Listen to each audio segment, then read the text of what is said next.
Alors, ce qu'il faut qu'on... Alors, si vous pouvez poser les mains, ça normalement, le gars qui fait l'initiation devrait vous l'avoir expliqué. C'est important que les mains soient posées, que vous ne fassiez pas d'effort. Alors, la main gauche dans la main droite. Donc on conseille de mettre un petit coussin.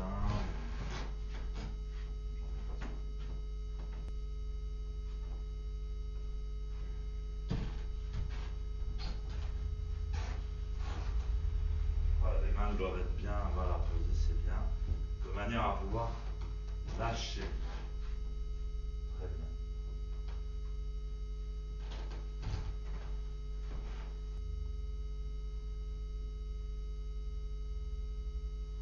Donc vous savez par exemple, si vous voulez lever votre bras ou votre main, si votre cerveau est incapable de générer, d'ordonner ce mouvement, s'il n'a pas le programme pour lever le bras, ben vous ne pouvez pas lever votre bras. Donc le cerveau doit concevoir que vous allez lever votre bras et alors ça, les muscles, les tendons, les nerfs réagissent comme il faut. Alors il y a des mouvements que vous faites habituellement comme marcher. Maintenant ça fait longtemps que vous savez marcher. Vous pouvez vous gratter l'oreille ou faire tout un tas de mouvements, tout un tas de choses qui sont déjà bien clairement programmés dans votre cerveau depuis longtemps. La posture de Zazen est une posture que vous prenez, que vous essayez de prendre pour la première fois.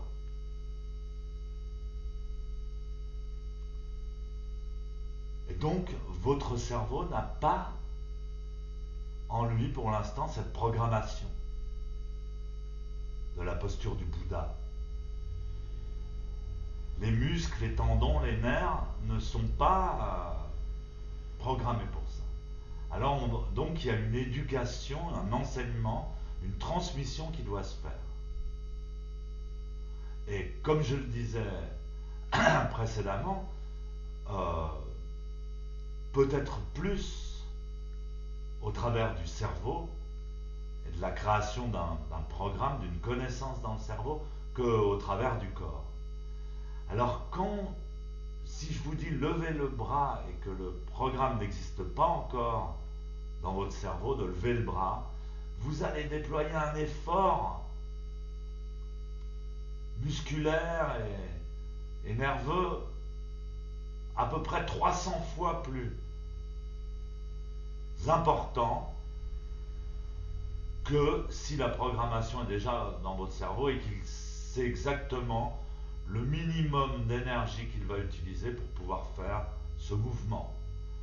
Alors c'est ce qui se passe au début du zazen. On doit conceptualiser au travers de notre corps et de notre cerveau une nouvelle réalité qui est la posture du Bouddha. On n'est pas habitué à s'asseoir de cette manière sur un trépied formé par les genoux et les fesses, le dos bien droit. Nos muscles, tout ça, notre conscience ne connaît pas encore ça. Donc effectivement, il faut un temps d'apprentissage, apprendre à nos muscles, apprendre à nos... Et rapidement, il faut éliminer les 300% d'exagération de tension.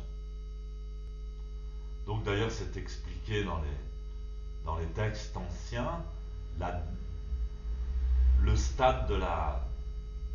ou le calme, ils appellent ça le calme, le stade de détente, de décontraction, d'arriver à trouver le mouvement, mais dans la détente, on trouve la même chose dans le sport, les grands tennisman, les grands boxeurs paraissent détendus, pourtant ils déploient beaucoup plus d'efficacité, de vitesse, de force que les autres.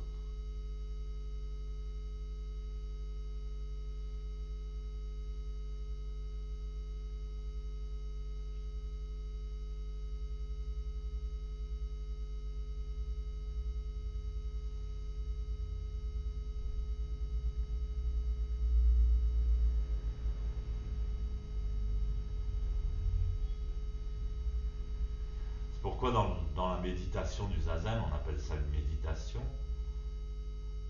puisqu'on revient à la conscience intérieure de soi.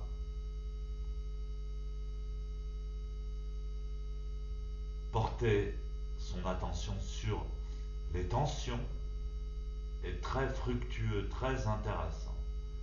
On prend conscience d'une tension qu'on a dans le corps et on essaie de mobiliser un programme qui va l'annuler, mais c'est pas évident du tout. Parce que comme je le dis, le programme ne vient pas des muscles mêmes, mais du cerveau. C'est pareil dans la vie, dans votre vie. Par exemple, si vous avez toujours été pauvre et fréquenté des gens qui galéraient, qui travaillaient 13 heures par jour pour gagner rien du tout, et que tout d'un coup vous dites je vais être riche, j'ai envie d'être riche,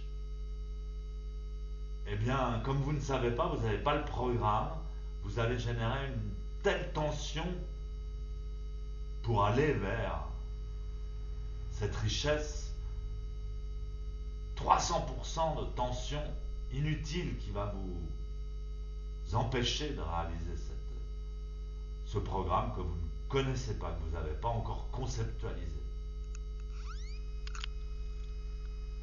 Donc, dans le zazen, vous apprenez à annuler ces 300% de tension inutile qui vous bloquent, qui vous empêchent d'aller vers le but. Alors, dans le zen, vous ne connaissez pas le zen, mais dans le zen, un truc qu'on vous répète tout le temps, c'est il faut être sans but. Le zen est sans but. Vous ne pouvez pas atteindre votre but si vous n'êtes pas sans but. Et le sans but, c'est justement l'élimination des 300% de tension qui vous empêche de faire exactement ce que en fait vous voulez faire.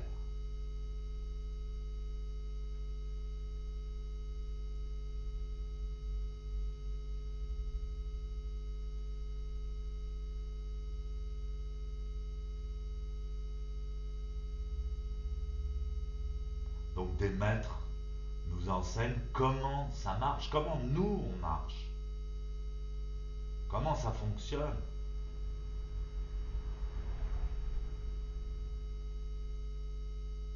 Évidemment, pendant ce court laps de temps où on pratique, on arrête de se montrer, de paraître, on arrête de regarder à l'extérieur et on doit concentrer son attention sur notre propre mécanisme, qu'il soit physique, mental ou spirituel.